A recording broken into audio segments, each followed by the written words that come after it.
Hey guys, quick update tayo dito kay Pi Network. Meron na sila ditong news, no, na kung saan magkakaroon sila ng Open Network launch date.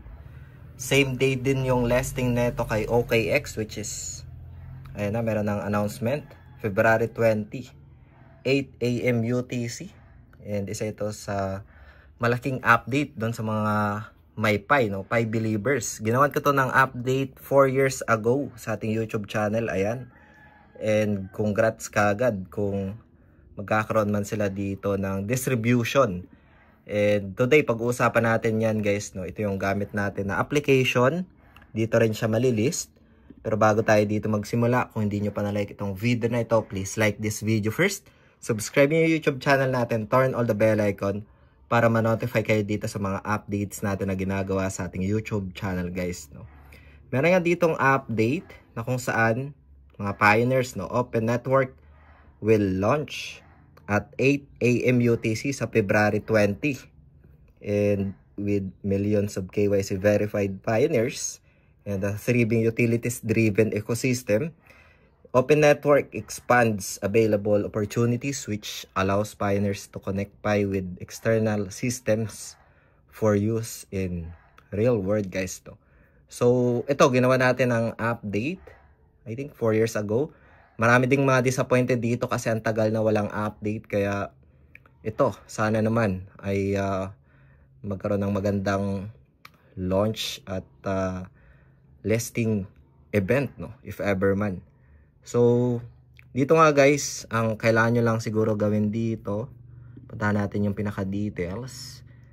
Opens na yung deposit February 12. Ayan. Call auction nila will take place naman 7 AM to 8 AM naman sa February 20 guys, no. So meron siya ditong ticker ng PiUSDT spot trading. Mag-open siya exactly 8 AM UTC February 20. Yung withdrawals naman 21 na magkakaroon ng effect guys, no. So yung official link nito guys ay ilalagay ko na lang sa description ng video na ito. Meron din silang ongoing campaign na kung saan pwede kayong manalo ng mga MacBook, free USDT, iPhone. So, pwede nyong bisitahin guys, no? So, lalagay sa description ng video na ito para mapuntahan nyo. And other details pa dito. Basic lang naman.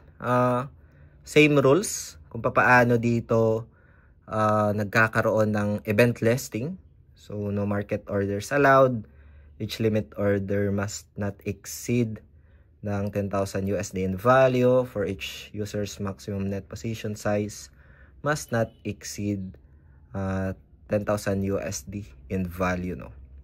So ito yung pinaka-details for the listing timeline and yung pag-list nga dito ni Pi Network for the spot trading guys, no. Malaking update for those believers to na sobrang tagal din nag-antay. Akalain nyo yun, 4 years pa yung content natin at konti din yung views nito guys. And hopefully, magkaroon ito ng magandang listings and makapag-claim yung mga pioneers dito sa kay Pi Network. And it's a free money if ever man na magkaroon ng magandang presyo guys, no. Nice airdrop for this 2025. Ang tagal ding inintay, no. So yun guys, kung meron pa kayong mga questions, feel free to comment lang sa comment section ng video na ito. Maraming salamat ulit sa panonood. Ingat tayong lahat. Peace out. Bye for now.